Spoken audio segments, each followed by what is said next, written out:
Ô Léo, Oi! sinalizei um ponto aqui, traz o pinpoint aí pra gente examinar. Tô cansado, não consigo centrar. O sinal é bom, rapaz, 83. Então bora tentar. Bora.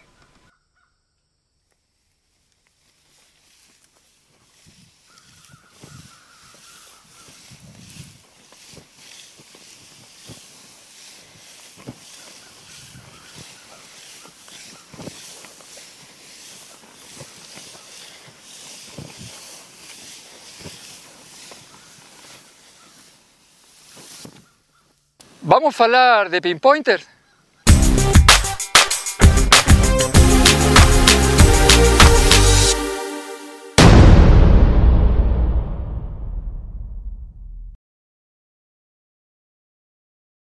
Para mim é uma satisfação poder estar tirando aquela peça ali de 200, 300 anos, ali da terra ali, como moedas, pregos, botões, você está resgatando a história, né? Então para mim é uma satisfação, corre na veia mesmo e é muito bom, beleza? E aí, tudo bem? Hoje vamos falar de uma ferramenta quase fundamental na detecção, não imprescindível, mas muito útil para nós, que é o pinpointer. Em inglês significa apontador de ponto, seria a tradução. Ele nos serve para melhorar a velocidade de recuperação. A velocidade de recuperação, preciso explicar isso, é um parâmetro muito importante na detecção. Tem várias coisas que podem aumentar, vários fatores que podem aumentar o tempo de recuperação. O que é isso, tempo de recuperação? É desde que começamos a detectar até que temos a peça em mão, é o tempo que nos leva a fazer isso. Tem detectores que ajudam a ter um tempo de recuperação melhor, tem uma ferramenta apropriada para cavar que vai nos ajudar, tem o detectorista, obviamente, e outra das coisas fundamentais é o pinpointer. Aqui tenho dois da Garrett, esse na verdade é um cópia, esse é um Pro Pointer, e esse que eu utilizo da Nocta Pointer. O pinpointer nos serve durante várias fases da detecção. A primeira, quando nós já localizamos, temos um alvo, uma suspeita de relíquia, a primeira coisa que deveríamos fazer é passar o pinpointer pelo chão, para saber se o objeto não está em superfície. Então, eu tenho um sinal ali nesse local, passo o pinpointer e vejo se ele já está a pita ou não, me indicando que está raso ou a pouca profundidade. Dessa forma vou evitar danificar a peça, porque está logo ali. Se eu confirmo que ela não está, que o pinpointer não está pegando, eu já conhecendo as características da minha ferramenta, do meu pinpointer, eu vou poder cavar um pouco com confiança, 2 ou 3 centímetros, sabendo que não vou danificar a peça. Cavo um pouco, passo de novo, cavo outro pouco, passo de novo, até que o pinpointer já começa a apitar, a sentir que tenho a peça ali por perto. Eu vou demonstrar depois como é que se faz. Quando eu centrei a peça, eu já posso cavar já com mais cuidado, tendo mais precaução, não sei se diz assim, para tentar tirar a peça sem danificar ela. Aqui vem um aspecto muito importante dos pinpointers, e não são todos iguais. Eles têm duas características que mudam de um para outro. A primeira é se eles são de áudio proporcional ou não. Eu tenho um vídeo que explica o que é áudio proporcional, vou deixar por aqui o link, mas explicando assim rapidamente, áudio proporcional significa que ele vai mudar o som, vai ficar mais alto ou vai mudar a frequência dos bips de acordo a que tão perto esteja a peça que está sensando ali. Essa é uma indicação muito importante, porque eu sei se já está logo ali ou ainda falta muito para pegar. Esse detector, por exemplo, aqui, ele é de áudio proporcional, então ele muda, vou ligar aí, pegar uma moedinha, ele quando começa a sensar, dá para ouvir? Vou botar mais perto do microfone. Ele muda o sinal, eu sei que quando ela está mais perto ou mais longe, porque ele é de áudio proporcional. Porém, tem detectores mais baratos ou pessoas que compram um detector como esse aqui, pensando que é original Garrett e um chinês, ele não tem áudio proporcional, então ele sempre vai apitar do mesmo jeito. Mas tem um truque, para quem tem um desses detectores que não tem áudio proporcional, ele pode saber se a peça está perto ou longe, afastando da terra, ou seja, ele vai começar a apitar, mas não sei se ele está mais fundo ou não a moeda. Então o que eu faço? Afasto um pouquinho o pinpointer até chegar num ponto em que para de apitar. Se eu conheço as características dele, vou poder determinar mais ou menos a profundidade dele, mesmo sendo um pinpointer sem áudio proporcional. A outra característica importante dos pinpointer, e isso é, desgraciadamente, a maioria dos chineses que tem cópia por ali mentem dizendo que são 360, é o tema do tamanho da bobina. Esse detector aqui, por exemplo, que eu utilizo, ele tanto sensa na ponta, aqui, como aqui nos laterais. Estão vendo? É tudo, ele sensa em toda parte aqui, a bobina vai de ponta a ponta. Tem detectores, cópia ou xing-ling, que ele só tem bobina na ponta.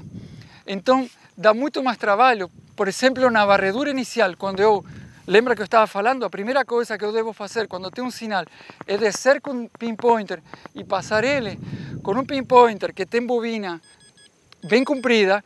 Eu vou precisar poucas passadas para confirmar se o objeto está ou não perto da superfície.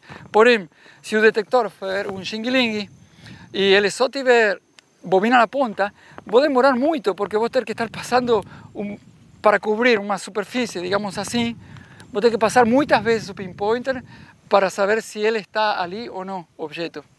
Então, lembrem, áudio proporcional, de ser possível que tenha, e que a bobina seja todo ao longo do pinpointer.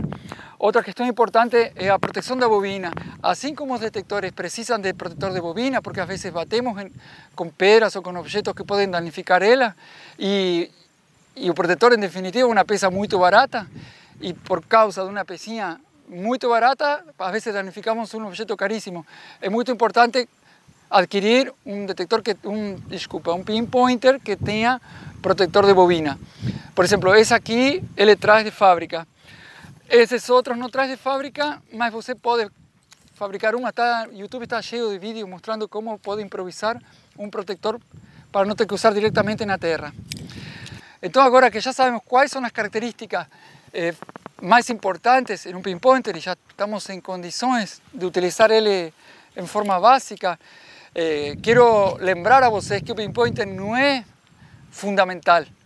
Meu amigo e colega de detecção Urutau, ele por enquanto não tem pinpointer. Aceitamos marcas que queiram nos patrocinar e queiram queiram começar a fazer publicidade conosco.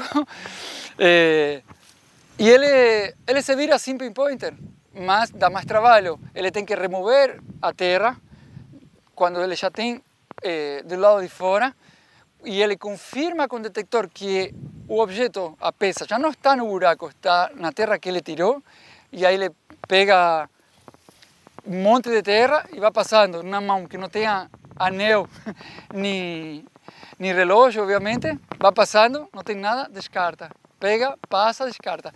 Esse é o método que todo mundo usa que não tem pinpointer. Vou tentar mostrar aqui todos os casos prováveis que temos em que não é útil o pinpointer. O primeiro, lembram, era passar antes de começar a cavar. Esse não vou mostrar porque é muito óbvio. Então, eu aqui coloquei uma moeda, fui eu que coloquei, não estou achando, achei hoje mais cedo. E quando nós passamos o detector, sabemos que ainda está aqui, não está na terra que a gente saiu, e queremos saber onde que está para centrar. Talvez a gente não fez o buraco no ponto certo. Ligo o detector, passo, está aqui no lateral. Eu estou cavando com o dedo porque a terra já cavei, senão seria impossível aqui cavar com o dedo. Está subindo o som. Encostou. Quando faz esse barulho, já caiu. Tá aqui. 10 Reis, 1869, Pedro II, Barbudín. Esse é o primeiro caso. Segundo caso, que eu também falei em um vídeo, vou deixar o link aqui, sinal fantasma. Não é o caso desse buraco, porque não é muito fundo, mas às vezes a moeda fica no lateral. A gente está cavando, não vemos quando ela se desprende do lateral e cai para o fundo. Se o buraco for muito fundo e a moeda for lá embaixo e estiver além da capacidade do nosso detector, ele de repente vai assumir. A gente vai passar o detector e vai dizer, cadê a moeda? Eu tinha um sinal bom e não está mais. Se a gente tem um pinpointer indo até o fundo, que a bobina é muito grande do detector, ela não consegue entrar, mas essa aqui sim, nós conseguimos achar e descobrir qual era esse sinal fantasma. Esse é o segundo caso. Terceiro caso, quando a moeda fica metida dentro da... Já sabemos que não está aqui, está em algum ponto aqui.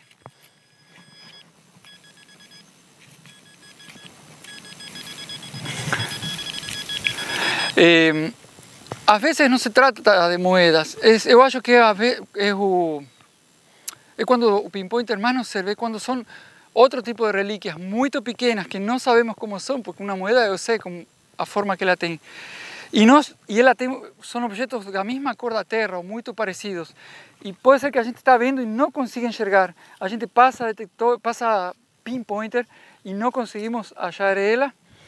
Ali, como é que se faz? Quando é um objeto muito miúdo e pega, não pega, pega, não pega, o que tem que fazer, como fiz eu agora, centralizei, pego com a mão e se ainda está o som, eu levo para uma área limpa e divido aí a terra e começo a procurar nesse local, nesse ponto limpo. Outra coisa, o pinpointer, lembram que os que tem bobina todo ao longo da ponta dele, para poupar tempo, nós o que fazemos é passar ele procurando assim, não assim, porque assim demoraríamos muito mais tempo. Uma vez que eu tenho ele, já centrei o objeto, eu tento procurar assim, com a ponta. Aí eu já sei que está debaixo da ponta do pinpointer. E outra coisa importante, os pinpointers, eles têm um processador muito lento, não tem comparação com o processador, por exemplo, do Garrett AT Pro que eu utilizo. Então, se vocês passam o pinpointer muito rápido e o objeto for muito pequeno, o pinpointer não vai conseguir pegar, porque vai pegar um sinalzinho muito breve e o processador dele vai desprezar, então não vai apitar. Você tem que ser paciente com eles, ir um pouco mais lento quando forem objetos pequenos. Tem uma coisa muito importante que tem que ter em conta, e é um tema bastante complexo de explicar, mas vou falar brevemente aqui, que são os hot rock. Uma palavra em inglês que em português significa rocha quente. Existe também os cold rock. E brevemente vou dizer que são pedras ou outros objetos, por exemplo, tijolos, que contêm muito minério de ferro, e os pinpointer, por conta de ser de tipo PI, de indução de pulso, pegam esses hot rock, essas rochas quentes. Eu gosto de chamar o termo em inglês porque rocha quente acho muito esquisito. Então, às vezes, acontece que temos um sinal bom, realmente bom com o detector, começamos a cavar e o pinpointer descobre, por exemplo, na nossa região aqui, descobre um tijolo antigo. Esse tijolo, quando eu passar o pinpointer perto, o pinpointer vai apitar. O erro seria eu acreditar que esse era o sinal que tinha pego o detector, mas não é. Eu vejo que é um hot rock, que não é nada de meu interesse, deixo de lado e passo o detector de novo. Porque o objeto que o detector apitou, o detector encontrou, ainda está lá. Não esqueçam sempre passam o detector depois de ter tirado uma moeda ou o que for, porque pode ter mais. E mais ainda quando descubram os famosos hot rock. Se gostaram do vídeo, não se esqueçam de se inscrever nesse canal. Se não gostaram do vídeo, vou pedir um favor aqui. Se não gostam do vídeo, deixa um dislike, mas comente por que não gostou. talvez eu falo muito rápido, talvez não gostam do tipo de matéria que eu estou tocando, me dão sugestões. Eu sou detectorista, não sou youtuber, não sei fazer vídeo, estou aprendendo ainda. E com a grande ajuda aqui do meu colega Urutá, que está detrás de câmera, também está aprendendo, estamos todos aprendendo. Nosso negócio aqui é detectar. E nós não ganhamos nada com isso do YouTube, a gente só quer compartilhar com vocês essa aventura que é detectar e procurar a história do nosso Brasil que ainda está debaixo da terra.